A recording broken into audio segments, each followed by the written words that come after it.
not exactly sure what one-on-one Michael Fishbane is, but I'll try to bring you into some of that. I will tell you a little bit about my life, but first I just wanted to kind of open up with certain questions that I think are be important to you, that are important to me, and that would just kind of set the kind of general context. The first is the question, what does it mean to be a scholar? What does it mean to be a person, and what does it mean to be a religious person who's a scholar? How do these levels come together in my life, in your life? How do the different types of discourse, the discourse in the university, meet with the discourse in one's religious life and the discourse in one's family life? How does one balance the different kinds of discourse with a life of integrity? And so, related to that point, what is spiritual and intellectual integrity? How do we figure that out, and how do you live an integral life? So for me, these are not abstract questions. They're very real questions, and they're not questions that have been solved at one point and then I've moved on, but for better, for worse, I'm still in flux in trying to solve these issues. And as I'll try to indicate at the end, solving them when I was your age and solving them when I'm at my age or working at them is a very different matter, at different ends of the life spectrum, and different relationships to family, different relationships to the academic life. So thinking about these things is a spectrum, but obviously I'm the accumulation for myself of that spectrum of trying to bring those, but it's from the perspective of a person who's much older than you are and has gone through different kinds of life experiences. So let me begin at least first by saying a few biographical statements and then try to push this in towards the life that I've been trying to live in an integrated way, hopefully in one way or another.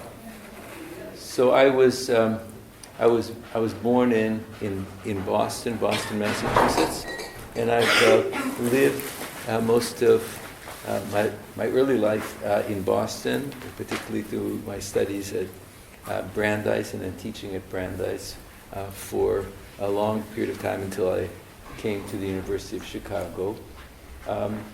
My life in the early phase was, in a certain sense, a typical type of Jewish life in Boston at that time. It was a life that was forged out of the Eastern European immigrant experience through my grandparents. My parents were first generation citizens of America, but the tension between the European world and America was a fundamental issue growing up. And it was partially also expressed through the life of my father, my grandfather, who escaped persecution and the Tsarist army in the beginning of the 20th century. So the memories of pogroms and persecutions and immigration is a part of my childhood narrative through my grandfather. And similarly, the narrative of the Second World War was part of my childhood narrative through my father, who fought in the Normandy invasion, was shot, and the descriptions of the D-Day and the subsequent issues were fundamental. So the issue of the tensions between the Jewish past and persecution and trying to make it in America, and then the war, the Holocaust, and the narrative of that was fundamental. And my father became the first commander of the American Jewish War veterans in Boston right after the Second World War. And his opening speech was to try to fight against discrimination, which meant against the blacks, to integrate blacks into American culture. So that notion of living with the echo of persecution and trying to forge an American identity, which was an integral identity, was part of my childhood from the very beginning. And in the way that played itself out in Boston, in those days, there weren't what we would now call yeshivot, or day schools, in the same sense that they became known, but my life was split between secular studies and religious studies, really from the time I was a child in what was called those days Hebrew school, so we'd do that 2 or 3 hours a day, but by the time I was 13, there was this phenomenon in Boston called the Boston Hebrew High School, so I would go to secular high school till 2 in the afternoon, and then from 5 to 9:30 every night we do Jewish studies. And that went on throughout high school, and then when I was in college, and then on Sundays it was 5 hours again. So it was like this. It was 2 high schools and 2 colleges all the way through. So I had the best of a secular education, and also the education I had in those days. It was teachers who were both Eastern European former rabbis and not rabbis, but also people who were educated in Warsaw and in Germany. And the tone was non-denominational. So I actually, paradoxically, never had the tension of secular or religious. It was always integral, and I was working at that integration from the time I was a kid. Obviously it worked out differently, but I saw that playing itself out in different ways. So my life was, from that sense, forged from that particular point of view. In college, when I was at Brandeis and doing philosophy and Jewish studies, it was again this correlation between Western thought and Western culture and Jewish studies. My first really profound cultural experience with Jewish studies was my junior year when I was in Jerusalem, and I had the privilege of studying with people who are really considered the greats of people like Gershom Scholem and others who were my teachers. So I saw the greatest of the European heritage, but also people in those days who came from a more traditional background, and tried to balance that and integrate that.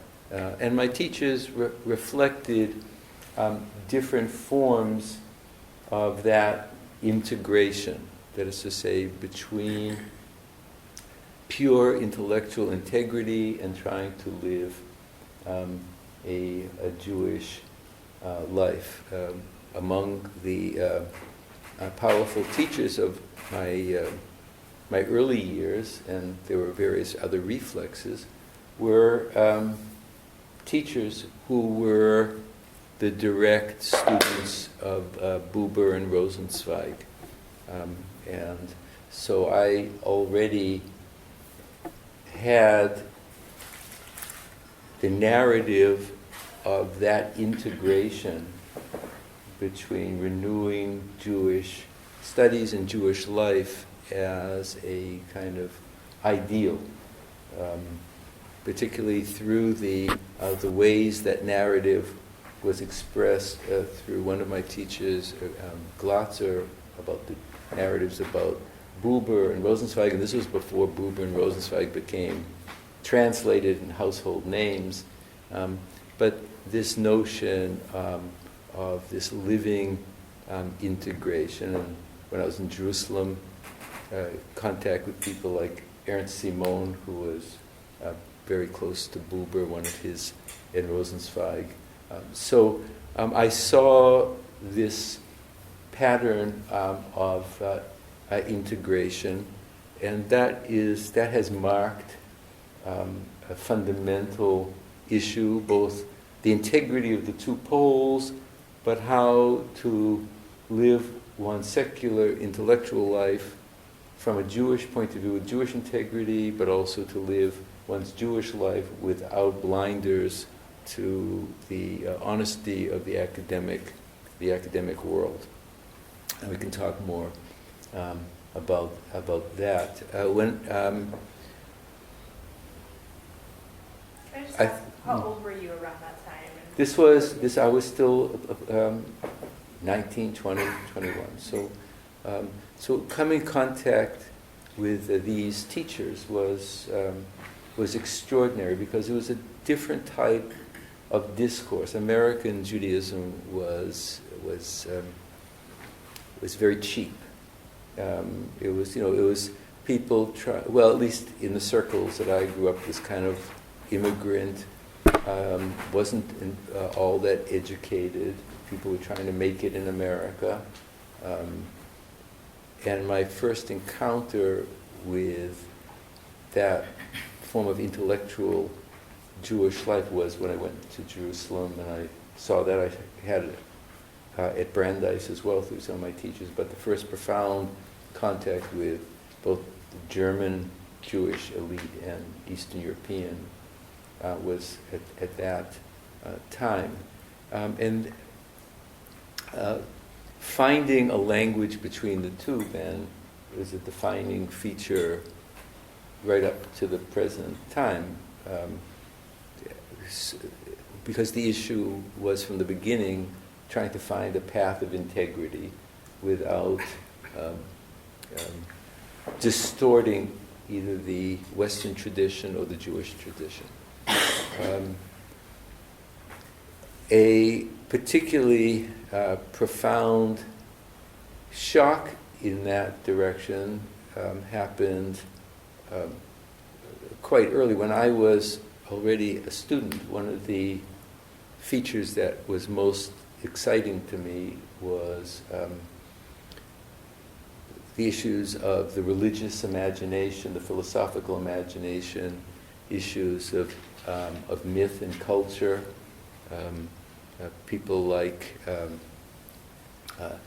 Cassira were very important to me. The breakthrough of the notion of symbolic forms in language and in myth were very powerful. And when I was still in college, believe this or not, I had this correspondence with a person called Mircea Eliade at the University of Chicago. And I wanted to write a dissertation on the Golden Bough of the ancient Near East. And I'm glad I didn't. And particularly because I only realized how wise I was when I got here, when I realized that people were talking theory, and then only they do exams, so they started learning languages. And somehow, at a very early point, I realized that I had to start at the ground level to try to be serious. I didn't know that my trajectory was going to go from ancient Near Eastern biblical material to the modern at that time, but I did know that I couldn't start just at the level of method, and that something else had to be done. So I really began, in addition to my initial interest in the symbolic imagination and philosophy in the West, I was also very much involved in Eastern religion, studying Upanishads and others. So that was part of my thing. And the ancient Near East and all the languages of the ancient Near East and biblical studies was a core issue.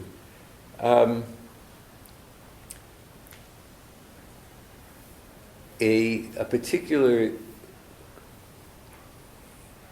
in the context of the intensity of my study, at a certain point, a split developed without my being aware of it between my academic life and my religious life. As all graduate students, you begin to get fixed and focused, and I was an insane student, and and I was appointed to the faculty at Brandeis while I was still a graduate student, so I stayed on right all the way through from the very beginning. But that, in a sense, was interesting but unhealthy in a certain way, because I remember, and this was part of the issue that I wanted to share. So I was trained in all the languages and the cultures of the ancient Near East, and I remember one of the first courses I taught, might have even been before I got my doctorate. It was somewhere around 1971. But in those days, we taught a full load of Bible and biblical studies, which was sort of my ground passion in those days. And I thought I was going to teach this introduction to the book of Genesis the way I had learned it. And all of a sudden, I was shocked about a month and a half into the course when I realized I had been talking about Enuma Elish in the ancient Near East, and I never got to the biblical text. And it was a profound shock to me to realize how deformed I had become. That I wasn't teaching the ancient Near East. In a sense, I was trying to teach Near Eastern background to the biblical text, but I never was getting to the biblical text. And I realized that there had been something that was fundamentally wrong about the method or what I was doing. But this was a heyday of biblical studies when, in the 60s, archaeology was true, and Akkadian was true, and the Bible was an archaeological document. And you dug deep and you found that everything it was a different time of positivism and so on. But this was simultaneously, this was the late 60s, early 70s, and I was among the people who were part of the founders of a radical religious commune called Chavurat Shalom. I don't know if that means anything to anybody in those days. We used to, I remember we had asked Glatzer and others whether the Freie Jüdische Lehrhaus in Frankfurt was sort of like this, and I think they tolerated the question. It wasn't quite that way, but this was the 60s, and this was the radical 60s, and we had we formed a seminary that was also to help people escape the draft, and we had a soup kitchen, and everybody lived in the same building, and the whole goal of that was to renew our religious lives, which as American Jews, at a certain sense, had gotten very, very stale, if non-existent, because as I was indicating, there wasn't much substance to either Orthodox, Conservative, or Reformed Jewish life in those days, and many of us who had grown up in traditional homes just felt we needed to start from scratch, and in many ways the early days of prayer were just absolutely silent. 2 or 3 years later it was traditional prayer, but on a new different basis. But it started from absolute radical silence and a need to kind of really form integrity as what was doing. But the split that emerged was the split between what was known in those days as objective historical philological scholarship, and objective was a real term in those days, and positivish, it was really positive historical scholarship, and the super subjective way of studying at the Chavurah. In other words, everybody was grooving and meditating on text, and people were talking about what the text meant for them, even if they didn't understand the text. And that's the way it was in those days.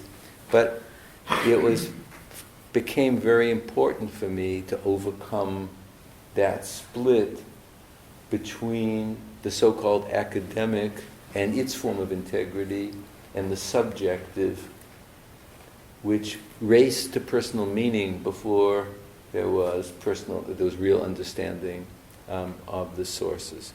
So I worked a long time at that, and a lot of my subsequent issues emerged from that. As a matter of fact, I'm going to keep my eye on the time, but around 1973, I had an appointment in Jerusalem, and I was teaching a course in Bible, and I saw the same crazy split happening in a different way.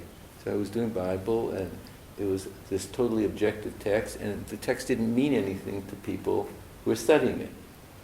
And it was by writing a couple of essays that I had written when I came back to the States that began this process of trying to integrate the levels of study. As a matter of fact, paradoxically, it was one of the first essays I wrote. It was in the American Academy, Journal of the American Academy of Religion in the early 70s, called The Teacher and the Hermeneutical Task. But for some reason, I intuited to try to talk about what it means to teach any kind of a text through the fourfold method of rabbinic interpretation. From a secular point of view, little did I know that 30, 40 years later that would become a basis of some theological reflections, and then my book on the Song of Songs commentary. But somehow that was a kind of fundamental issue. So the issue of studying the ancient Near East and the religious imagination was a key issue for me. And one of the issues that I became aware of was how many of these themes and traditions seem to go underground from the ancient Near East, skip the Bible, and then resurface in the Midrash in a slightly different form, and then were taken up again in medieval Jewish mysticism. And of course, I didn't really quite realize at that point that the biblical editors had censored all this material out or had distilled it in a variety of different ways. But I was beginning to develop this notion of what I was calling then kind of subsurface culture, kind of things that went underground and resurfaced, and realized that there were more currents and power to the culture than always appeared at the particular surface of the culture. And the same thing, that whole process, gave birth already later in the 2004 or 5 in the book Biblical Myth and Rabbinic Myth-Making. But it was a long time in formation when I began to realize this transformation of interpretation and how things emerge in the biblical text and then become only because they had been repressed or filtered and then reemerge under different auspices later. The same phenomenon became a curiosity for me when I was studying the Near Eastern material. I became aware that there was a culture of scribal interpretation in Mesopotamia, and then there was the biblical period, and then all of a sudden rabbinic interpretation seemed to develop in the Persian period, fully formed. And I said, well, this was before the Dead Sea Scrolls were being read, and we even had those things. And I said, where in the world was this coming from? Did it come out of the head of Athena, or where did all this come from? And how? And I began, in a sense, with I thought that there had to have been some pre-formation in the biblical period, but I didn't know what that was. And that year, the year I was in Jerusalem teaching, it was in 74, 75, someone asked me to write a book. Douglas Knight, who was then at Vanderbilt, a book called, I think it was Tradition and something or other, I can't remember the name of it, but Tradition and Theology in the Old Testament. And so I found like 3 examples of interbiblical exegesis. And I thought like I had conquered the mountain. So I came home and I had a year off, and then I started studying it, and I found hundreds of examples of it, which became my book, Biblical Interpretation, Ancient Israel. And then I had to decide what had to be filtered out and how to establish a method. But really, this was the issue of where did interpretation come from and where was it hiding in the Bible, because this was wasn't post-biblical material. So we can talk more about that, but that is again this issue of the subsurface, the hidden core of these ongoing traditions that are only refracted in a certain way in the scripture. So it became part of my interest in the history of interpretation in a certain way. But that book appeared in the early 80s, and I decided that I just didn't want to become a worker, just plow that field forever, so I decided to stop doing that. And I had received a Guggenheim right at that time. It was quite early. And I took off 2 years, and I just studied the rabbinic literature without secondary literature, because I wanted to kind of develop my own methodology that wasn't... Same thing with the biblical material. There's an aspect when you're a graduate student, you get deformed by the sociology of culture and knowledge and your teachers, and you forget to kind of find out what the texts are doing on your own and develop your own methodology, and not just reading for exams and reading the secondary literature, and then you're always reading reading backwards from this secondary bibliography, and that just never made any sense to me, and I was always a little bit quirky about that. But so I had huge notebooks that I accumulated over those 2 years of just going through the material, but I began to realize, again, this underground aspect. I began to realize that so much of rabbinic interpretation, particularly theological midrash, was a reading against the grain of the text. That a straightforward reading would never have produced a lot of the theological material or ethical material that you would see. And so it dawned on me, and again the same way, that there was deeper cultural currents that were alive and well in the rabbinic period that were only released by these rabbinic provocations, which then released this whole series of religious and theological issues. So for me, from the very beginning, exegesis became a kind of opening to deeper cultural processes which are only hidden at the surface of the text.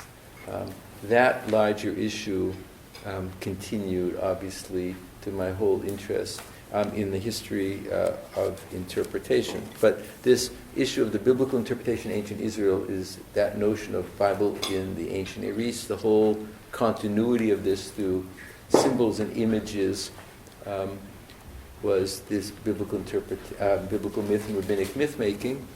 And again, issues that were of profound interest to me. I always chose my topics because of what was important. So the book that some of you may know called The Kiss of God, which is mystical death and dying, was also an attempt to kind of deal with a certain kind of spiritual theme, but the way my understanding was always that Jewish thought and culture is an exegetical culture, and to see how, love and death and desire are not just abstract topics, they're interpretive topics. They become Jewish through the process of interpretation.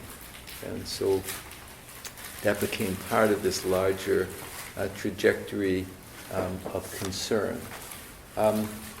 Two other issues that I would bring in, I want to just make a couple, and then I'll have time for discussion, is it was because of this balance between academic and personal, it was always important to me, in Jewish terms, what's called the zakot et harabim, to do work that would benefit the larger community. I didn't want that work to be at the expense of academic scholarship, but I felt that only having an idiosyncratic or an academic voice wasn't sufficient.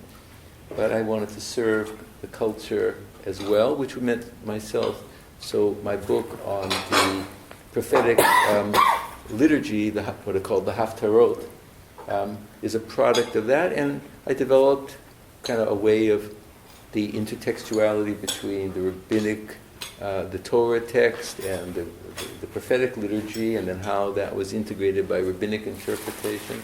a lot of that was this issue of trying to serve the larger community and give them insight. And most recently, my commentary on the Song of Songs is again this issue of Lizakot Tarabim, to kind of benefit the larger community by giving them new ways of thinking about the text, new ways of interpreting, new ways of stratifying levels, trying to kind of introduce a different kind of new revolution in modern biblical studies that doesn't have to be one level at the expense of the other, but people live at multiple levels, and the interpretation can be simultaneous and in different ways. I'll talk about this towards the end. So this integration between my academic work and the history of interpretation as a gift to the larger community, which was also my own integration into that, was fundamental.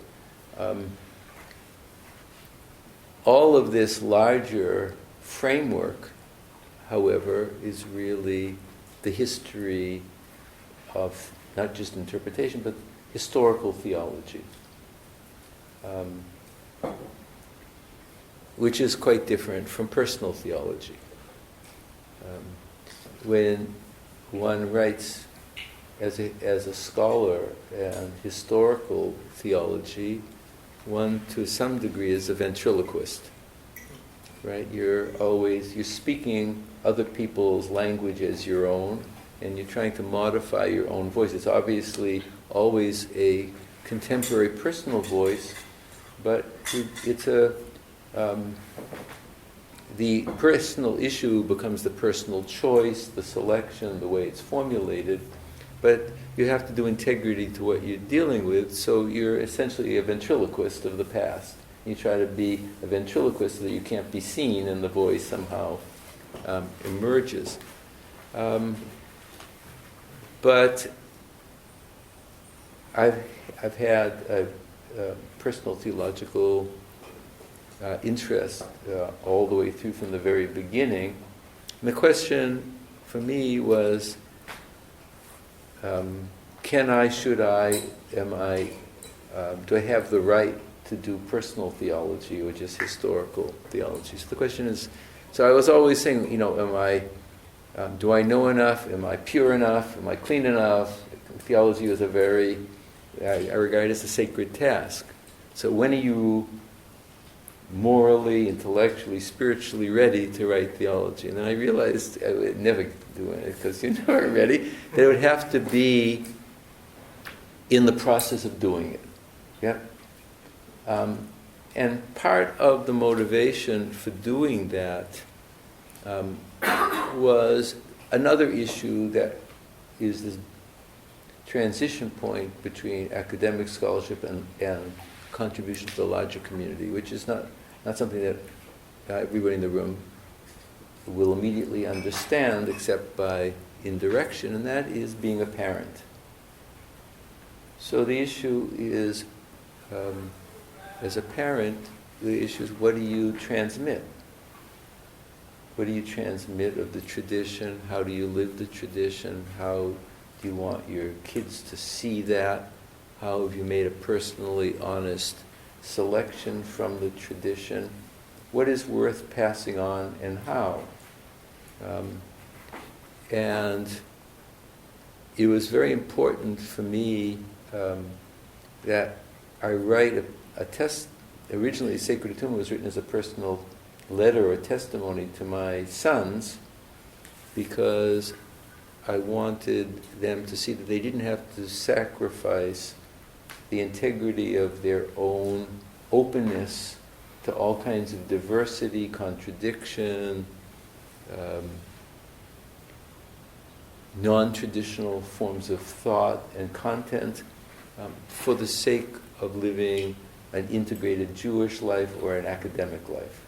That somehow that at least I could demonstrate to my own life in some way or another of the type of renewal of language, renewal of reading, that the metaphors and the images were not dead, they had to be revived, but they had to be done so with a new kind of consciousness. So there's a tradition in Judaism, certainly in the Middle Ages, but it's earlier, and continues on, it's called a tzva. It's an ethical last will and testament. So the notion was that most Jews in the Middle Ages didn't have any money to pass on, so what you pass on is your values. And you would write a last will and testament to your children about what you considered to be central in the tradition that they should have as a kind of vadamikum, what they could take with themselves and know how to live. So that was, in a certain sense, the formulation, part of the initial formulation of sacred attunement. The theology book that I wrote a number of years ago. And then, as was necessary, it was to kind of go beyond the idiosyncratic voice to a voice that might make sense to a broader public.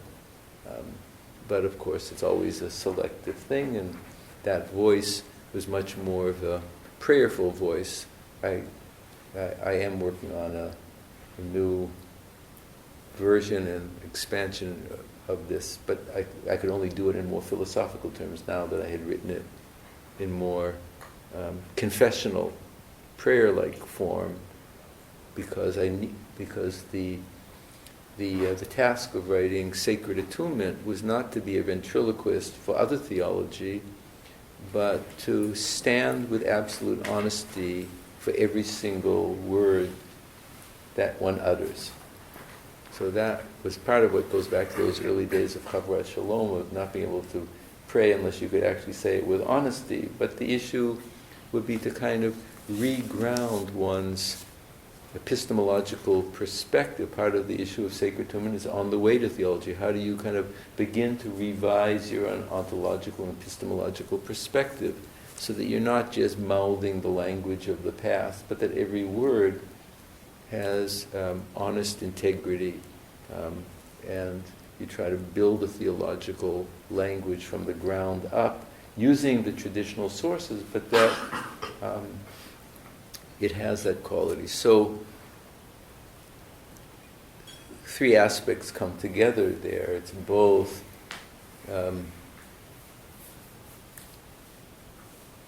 theology is a spiritual exercise that has to always be done again and again. That's why there's one version that's going to come, different things coming out in July, but then this larger thing. So it has to be done again if it's living, right?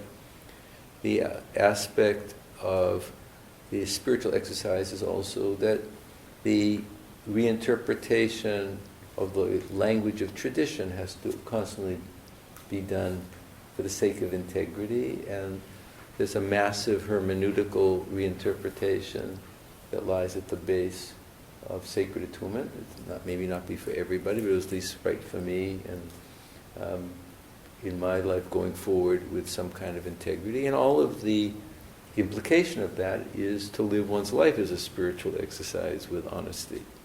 So I don't separate one from the other, and have tried to witness also in the academic setting that one doesn't have to have that split between the two. Now, the way it plays off may be different.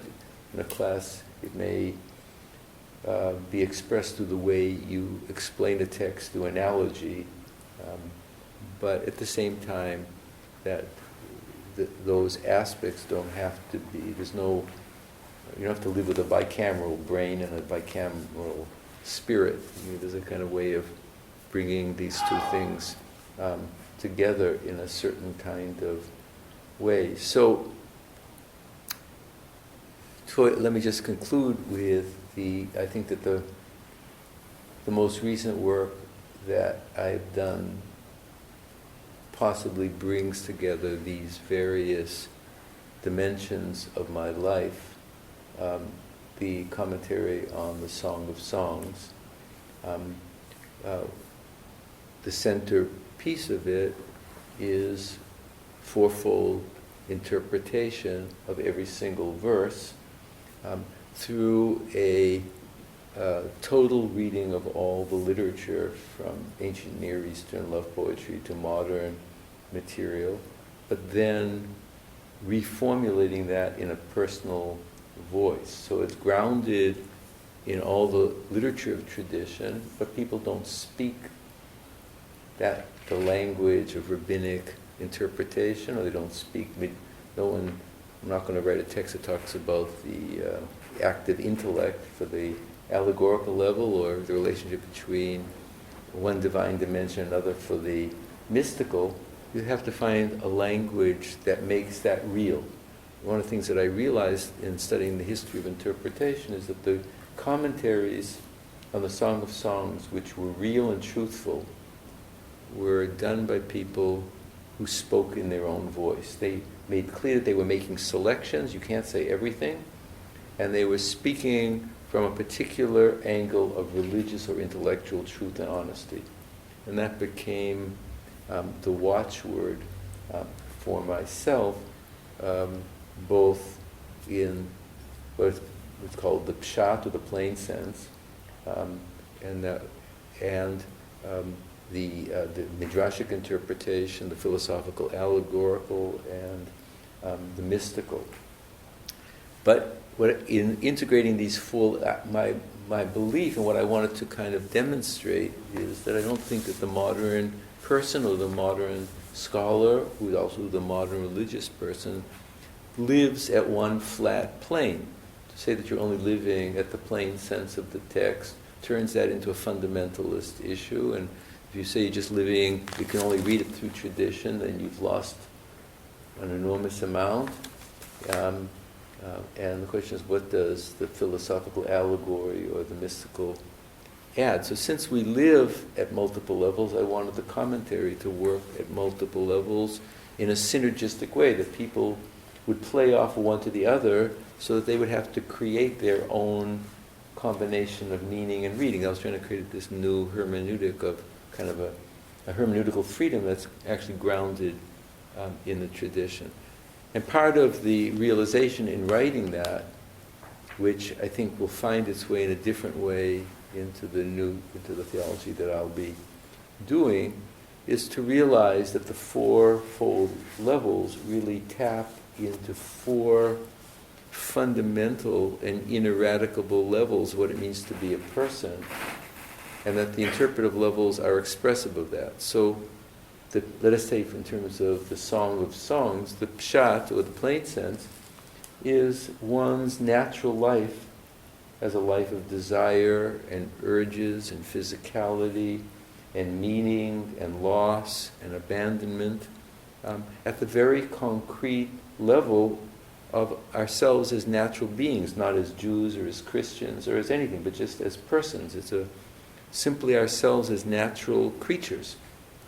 But we're not just natural creatures, we're also creatures in a tradition. And so the drash level, the midrashic level, is the fact that we live in religious communities. And religious communities give a second order language to the primary natural language. And it's not just a primary natural language, it's a communal language. It's lived at the level of community. It doesn't deny the first level, and the first level provides a bedrock. You don't understand how you create a cultural, communal level if you don't see how it's distorted and changed and reinterpreted the primary natural level. They live in a tension, but they live hierarchically and creatively. But the very fact that you have a communal notion of not just loving the girl next door who keeps hiding, but there's also the love of God, or God's love. There are different kinds of love of tradition, community, God, the service. Those live in a different kind of correlation and tension that can't be factored out. But the very fact that one lives within a community, and one's communal language also isolates one from other communal languages, even though we share the same natural language, also doesn't deny the fact that we all live at the level of personal quest. So the level of the remez, or the philosophical allegory, is that level of one, you have to take on your own personal quest within the framework of the communal. And you have to find a different kind of language, whether it's intellectual integrity or moral integrity or spiritual wholeness. However one defines that, the tension of how one reads that text allegorically, it becomes a personal quest. And that sits at a very different language style, the yearning, the desire, the love of the pure form, of the intellect, of the self, however, whether it's the intellectual love of God, however it may play itself out, is not denied by the first level or the first two levels. And then I realized too that in addition to this level of personal spiritual yearning, we all have a desire, not just for the mystical, but for cosmic spirituality. The mystical is really, there's a cosmic integration. There's a yearning to integrate things. And that became also a language of how to deal with this very technical language of Jewish mysticism, which wouldn't mean anything to most people, but also has a deeper resonance. That we live at a cosmic level, but living at the cosmic level only would factor out all kinds of other important things. Living only at the private, natural level leads. So it's a question of, I think we all live at these four levels, and the question is, how do you pull all of that together? And I wanted to do that in a language that would also be a theological language for our time. And so that was part of the task of the way each of those levels would be formulated. The final thing I would simply say, and then we'll have the questions, and it's the way I began, was that what all of that meant as a young student, your age or younger, is different when one's a father, and then when one has kids, and now I have grandchildren. And how do you do this as you age? So these four levels still, have to be integrated, but what do all these things... So the issue of that spiritual exercise has to be factored out into aging with integrity in a very different way, where you're not at the beginning point, but you're at the end point in a certain sense, so things have to be integrated in a different way. And integrity, the choices of what to work on change. I can't work on everything anymore. I thought I could do 100 projects at once. You can't do that anymore. So I have to decide, what do I want to be doing just now, if this is my last project or whatever. So people have to live differently at different times, and I think that the teacher or the scholar has to witness that. That it's not a static issue, that you're making choices by what you choose to study, what becomes appropriate at a different stage of life. It would be inappropriate for me just to do philology at this point in my life, right? That wouldn't be, I don't think it would be appropriate for the kind of integration that's necessary. But if I didn't also do philology, the text would lose their authenticity and their integrity. So the proportions change, or the way that's done changes, but the tensions remain, and one has to go on and do this in a living way to live an integrated life. So that's just a little bit of who I am. Thank you, Professor. Yeah, let's have some questions. And as we ask if you have some of that Coke, I'd be. You got it, yeah. And I'm going to be dishing out pie, so just raise your hand if you want pie. I'll start with the Coke. But yeah, let's have some questions. Yeah. Yeah. Gentlemen before ladies. Great. There you go. At least tonight. Tonight. He's to your left. Okay. I have two questions. First of all, thank you. That was really wonderful to hear. As so much resonates with me, and I guess, looking back on your life and this, now it's, you can have this fourfold, and you can look back and see through this prism a little bit. Do you see yourself at different stages, really, at times really being 99% philologist, and the other 1% is just the other 3 somehow there, and then it shifts all of a sudden in a different project to a different weight, or are you always balancing all 4? I didn't have the full vision when I was your age. I wouldn't, not at all. When I did that, teaching the hermeneutical task, it was really trying to articulate, which I felt was necessary for beginning students, like how do you begin the process of making words make sense and move up the thing. But I didn't have the vocabulary of the fourfold, and the final articulation I just gave waited for me to be a little bit older like I am now. But I had hints of these different dimensions, but they were articulated quite differently. I began with the integrity of philological scholarship, because that's the honesty, the first level honesty. But there are so many ways that can be distorted and drive you into a dead end if you don't have your wits about you. But everybody has a different spiritual style. So you can't say that, you have to live out your own destiny at each moment as one's going through that. And what's appropriate as a graduate student may not be the appropriate thing for the first book or the second book. The question is whether, you just do one thing after the other, or you try to keep growing and changing and doing that, or how these levels integrate. And don't forget, there are lots of things, you're not married and you're on your own, and what it means to be a person and responsibility is different at your age than it may be in another 5 or 10 years.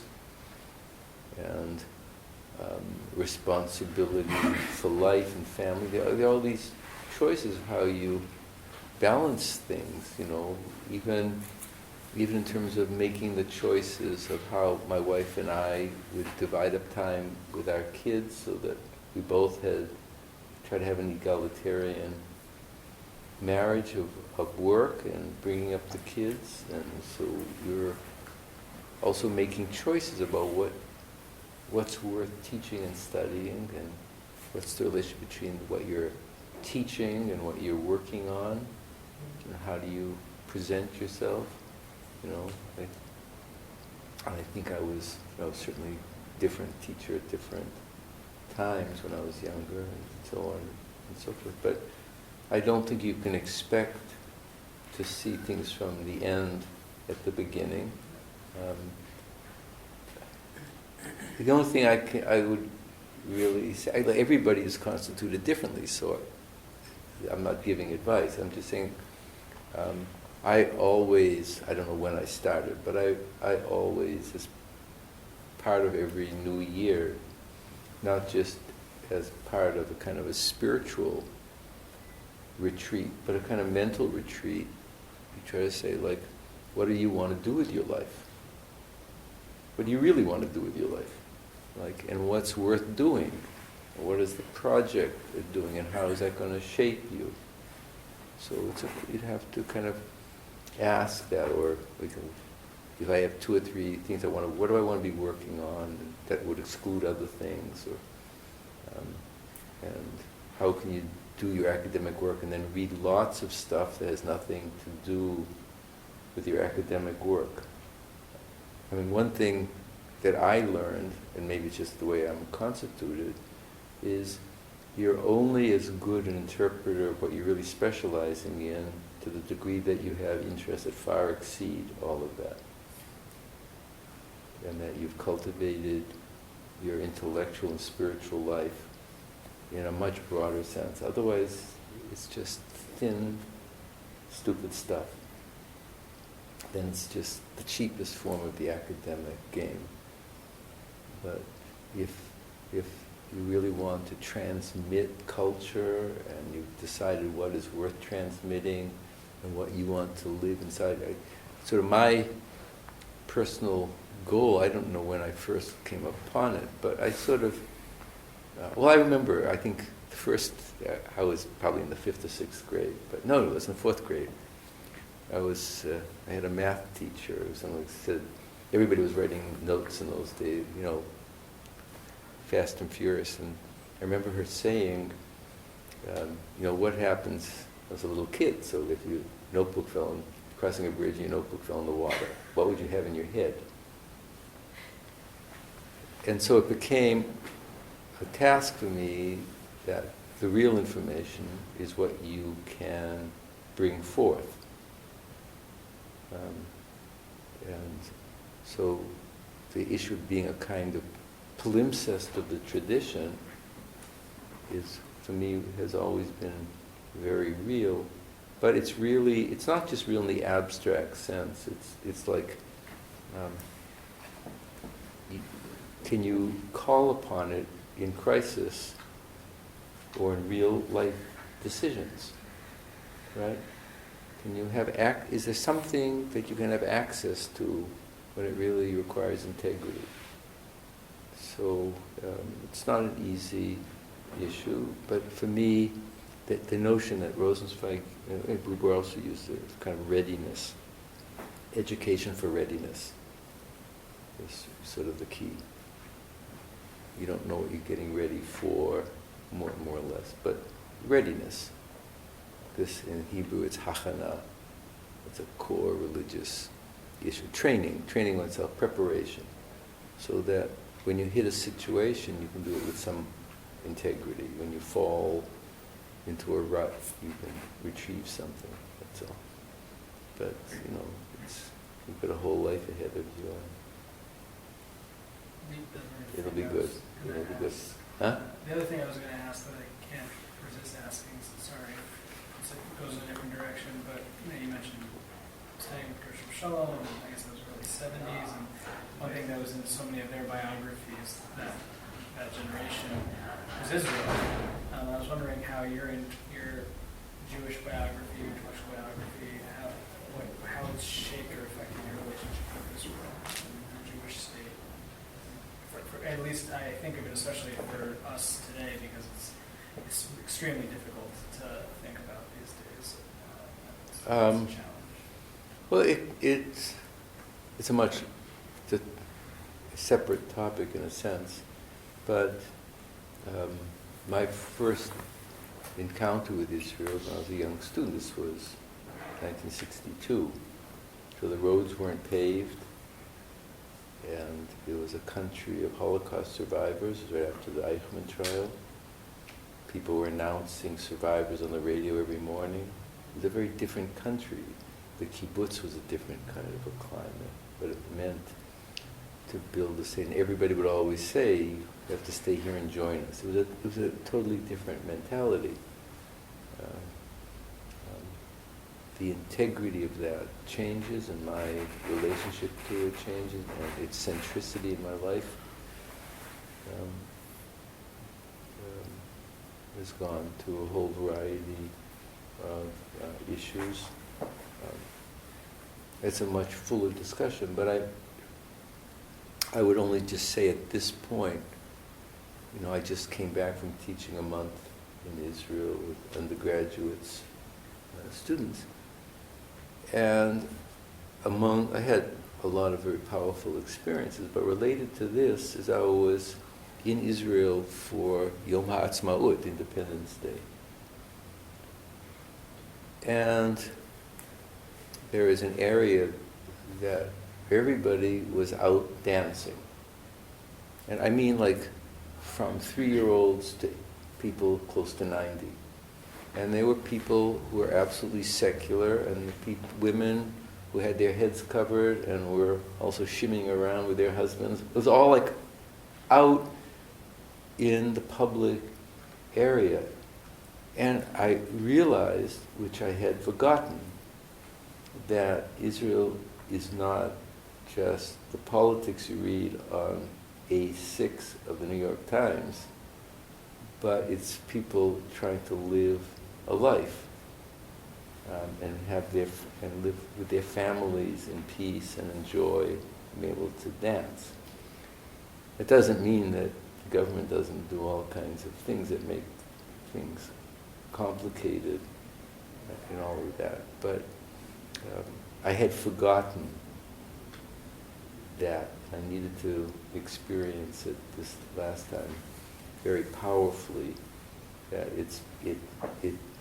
the life of countries goes at the human level goes much deeper than the political news, and that kind of was very helpful for me, at least at that particular level. So I have like 5 questions. I'm going to try Oh, to yeah, throw yeah. them all onto one. All right, good. So you mentioned that after the success of your book, Inner Biblical Exegesis, that you kind of... I didn't say the success. Well, we all know. So, I mean, after that period of time, you took some time to think about speaking to the community and finding your own voice. Right. And that took a few years, and eventually you wrote wrote several works during that time, and to it at the end of thinking through all that. I wonder a little bit more about how you found that inner voice, and if that came from a sort of confidence because of your intellectual success, or was that also mixed with more of an inner life? And I would love to hear a story about how you met your wife, because I believe you're a great storyteller, so I'm assuming that'd be an interesting story. And sort of how All right, you well, feel like I guess the answer to that is that Mona helped give me a more clear voice. you did. Yeah.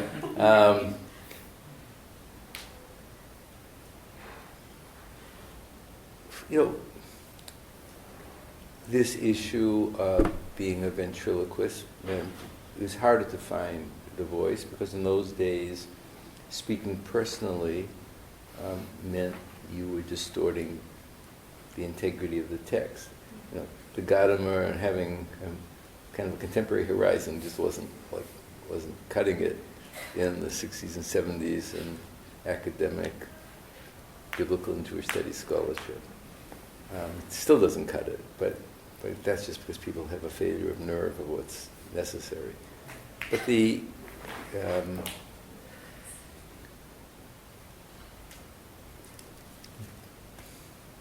envisioning an audience and trying to address oneself to the audience is an ongoing task.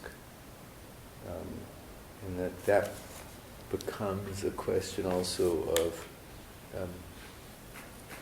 moving from an idiosyncratic voice to a more public voice. That was a lot harder for sacred attunement, which still remains probably for a lot of people very idiosyncratic.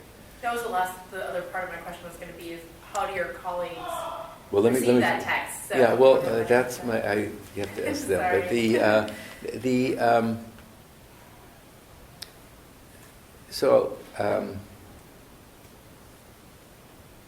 I met my wife in a castle. It was at Brandeis. It was a true story. I had known her sister in Israel, and then she was also a graduate student at that time. And she introduced me to Mona, and it was a Friday. And so the reason I realized something was changed. I had never cut a class. We sat for 6 or 7 hours talking. So I realized that this was,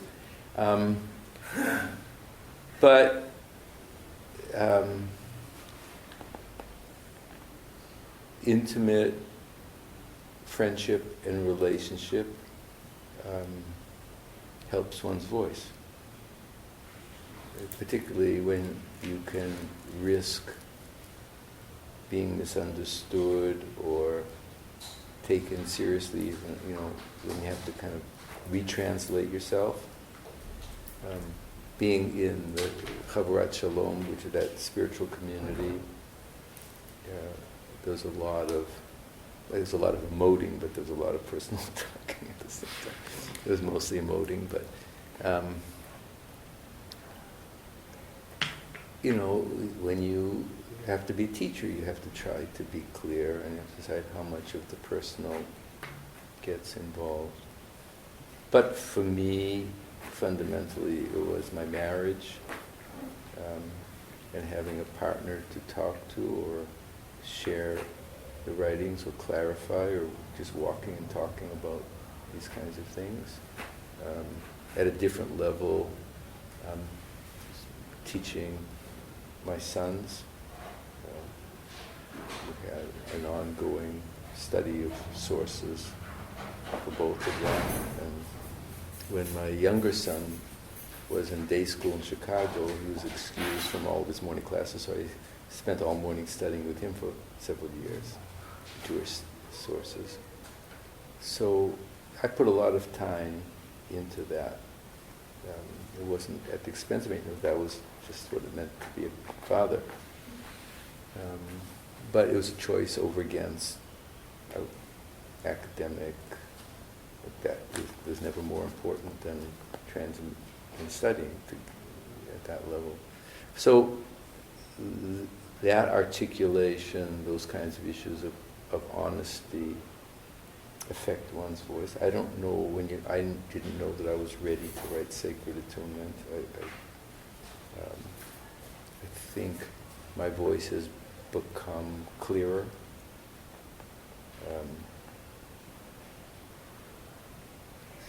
But you have to work at it. I don't think that, and different kinds of genres require a different voice. So it's, it doesn't start or end at a specific issue, but friendship is very powerful for that, right? And friendship within the academy is, there are academic friends and then there are real friends. And those are not always the same. For me, the basic criterion was who would you invite to your house. Right? That makes a distinction between intellectual comradeship and real friendship. So that's, for me, that's a very real distinction. But you want to be in an environment which can be stimulating, and you talk, and there's honest conversation. But that changes. I think it's always, you have to monitor yourself. You say, what am I filtering to speak to such and such a person? Who can I really speak to in a totally honest way? I think theology, when it's not a game, is radically honest thinking. And I think that interpreting certain texts have to be at that level too. But you have to have the courage to do that. There are a lot of pressures on you guys to get degrees and get a job, so it's easier said than done. I had a lot of good fortune having had a job before I even asked for it, so everything came to me a little bit easier like that. But so I don't minimize people who are going through that whole process. But you have to have a vision of what you want to do, what you want to get to, even at this stage. Other questions? Yeah. No, I have two questions. Yeah. The first, you've mentioned a certain separation between the religious and spiritual life and the academic scholarship, and I wonder how or where this separation actually passed, given that your academic scholarship is situated within the religious and spiritual discourse. And the second, you've done the transition from early Jewish rabbinic scriptures towards modernity. And everyone has different stakes in the field, but where do you see the field going towards, or what does the field need in that sense? The field being Jewish studies or Jewish philosophy, Judaism, Jewish history. It takes many forms. well, I mean, so with respect to the first, I think that the balance between the religious and the academic has to be done, each person on their own. I tried to kind of choose topics that were simultaneously of academic interest to me in terms of the history of interpretation, the ongoing role of symbols and images, the role of interpretation as a fundamental life form, and what I was trying to do at my own personal level, whether it's the life of prayer or personal study or trying to kind of benefit from that. So, everybody's going to work that balance out quite differently. I don't know where the field should go. I can only witness in part to what I've tried to do in the more recent past, like the Shir Shrim commentary. That is to say, the multiple levels of interpretation that people have to try to integrate both the philological and the spiritual and the historical and the cultural in different kind of ways. So that's not necessarily an agenda for, but in terms of early work, in terms of the inner history of interpretation in Scripture, and then the external one, let's say in Midrash, but this is a kind of attempt to kind of talk about the multiple dimensions of one's life in a pluralistic way and this kind of openness. I think the only thing I would simply caution is against careerism. It's easy to slide into and the fact that because of computers, there's a danger of facile scholarship, where you think you know before you really know. I didn't grow up with computers, so we had to memorize all the texts. We had to read them slowly. I didn't even have, it's not like I walked 20 miles in the snow, but we didn't have Xerox machines, so I used to copy out text in longhand and just learn differently. You get it done somehow. You don't sleep a lot, but you get it done. So it's this issue of trying to do it just do it with integrity. I wouldn't want to prognosticate what should be studied. There are lots of interesting things, but I think they should manifest personal integrity and be for the sake of cultural integrity. Even though all of you, want to have a career and be settled and successful. I understand all that. But there is a danger of careerism. I assume that everybody's choosing their topic, not just because there's one more wrinkle to be ironed out, but because this is a real question. It's a real question. It's a real question for you personally. It's a real cultural question. More than that, then it's a matter of personal choice. Sure.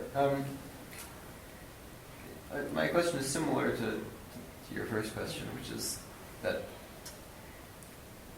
related to sort of the way that you discussed having a unicameral religious and as to say spiritual. As opposed to bicameral brain, right? Right, exactly. I have a corpus callosum. There you go. But have you ever found a moment in your career when you have made a scholarly empirical discovery that has had the effect of eroding your spiritual engagement with the Jewish tradition? And if not, would you consider that theoretically possible in the kind of work that you do?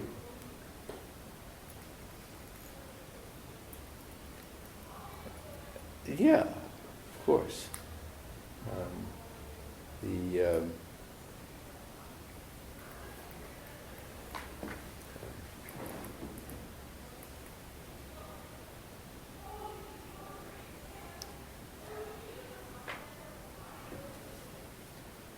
Some of the early engagement I had with ancient Near Eastern biblical studies was not directly related to my religious life because certain issues had just fallen away. I think in everybody's life, you spend a lot of time trying to justify and reinterpret and shore things up, and then at a certain point it just melts away and it's not meaningful.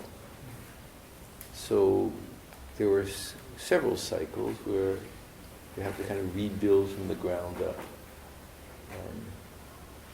And you have to find different kinds of methods and different kinds of doing that. It's not as if one type of problem unseats the whole thing. But it's much more whether the larger project of the intellectual life can dovetail with one's spiritual growth.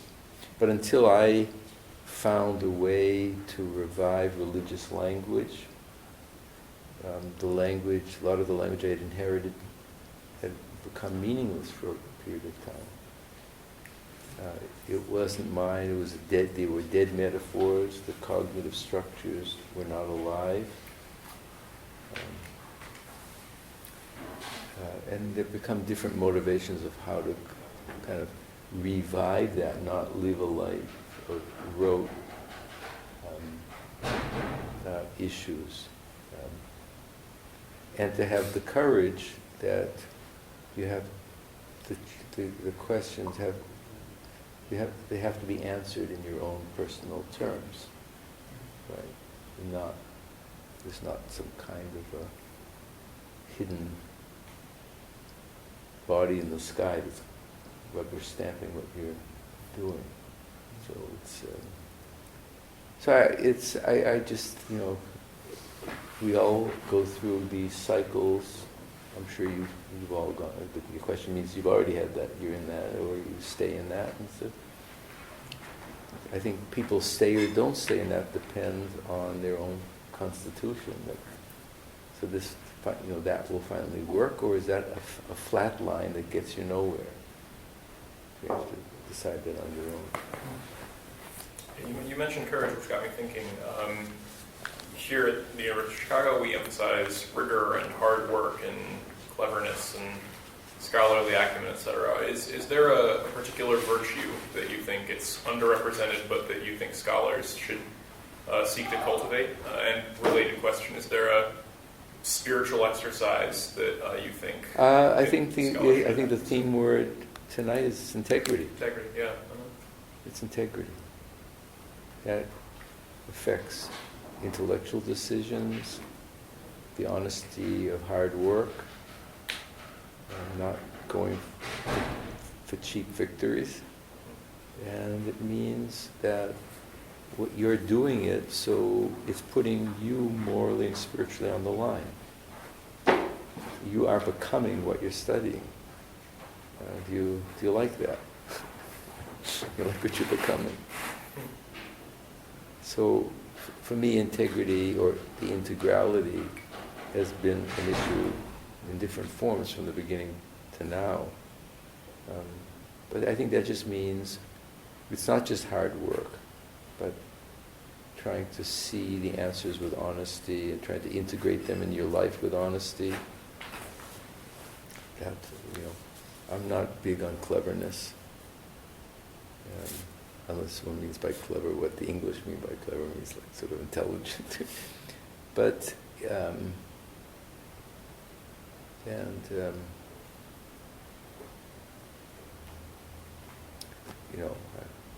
hard work just means for me, just means devotion to the task. Then it's not labor, it's what needs to be done to be a full person.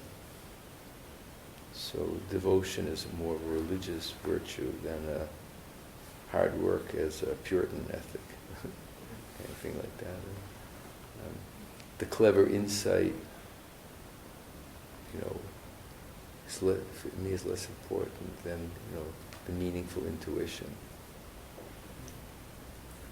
But I probably can say this at this point in my life. Yeah. We have time for about one more question. Yeah, Maxine.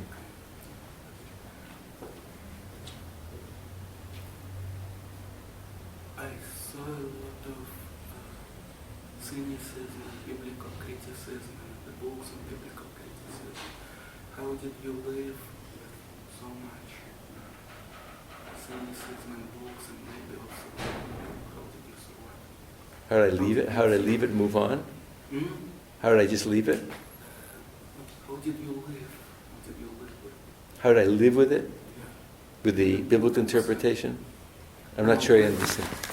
Given all the cynicism in books, Given all this, not with the biblical criticism, Oh, that's but with so much cynical thinking both in the books and the people. about modern biblical criticism?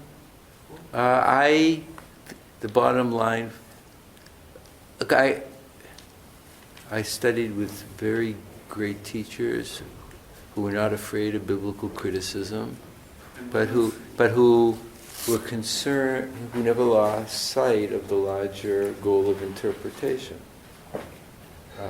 I completely gave up on the academic side of it when it was clear that so much of what was going on was just people playing games with theories, and it wasn't real stuff. It was just a kind of a culture of this theory and this article, and this. It just became. It was so silly. It became meaningless to me. But it wasn't as if real biblical criticism, real biblical criticism of whatever variety, whether it's the way it's done in the Near Eastern, or it's rabbinic biblical criticism, or medieval biblical, there are all kinds of levels of biblical criticism, but it's a question of the goal of that type of reading and how it helps you read and understand. There are aspects of it that I found, people who do it don't do it in a cynical way, but it became a silly game of tracking, bibliography. Everybody's interpreting another. It's a culture of bibliographies, and that wasn't interesting at all. And, if there was a point that I decided that I didn't want to have any more of that, it was because that was just happening. And that sometimes happens when fields hit a rut or a dead end, and they just keep spinning the wheels, and then they add different kind of dimensions, like Bible and anthropology, the Bible and sociology, the Bible and this and that, or silly comparisons and parallels, things like that. But that doesn't mean that whole process is not meaningful. It just depends. There are cycles in scholarship where they become trivialized. Some of that has happened, from my point of view, from some of the academic Bible scholarship. But that doesn't mean that in any way I reject critical traditions, or what now it might be called sources, or critical analysis, or rabbinic critical. It's a question of how you use these perceptions to understand and what you're trying to understand. when you lose sight of this desire to understand a text and a culture, and you're just stringing together bibliographical information, then it becomes, for me, meaningless. I mean, that's just academic silliness. But that's my own. It's my own. Well, Professor Fishbane, Yeah. thank you for not only teaching us about academic integrity and personal integrity, but being a living example of what it means to live those two together. So thank you very much. Thank you. Thank you all. Thank you. Wonderful. Thank you. Thanks everyone else for coming. If you didn't have a chance to ask your question and you still want to do it privately, you can come to my office. Good Do on. you want a sandwich in the meantime or something to eat? No, I'm going to head home, and my wife has something, so I'm good. I'll be good. I'm good. I think I'm good. Speaking of sandwiches, all this food and drink has to go, so take plenty of it home with you, especially the pie and the sandwiches and the wine. Just take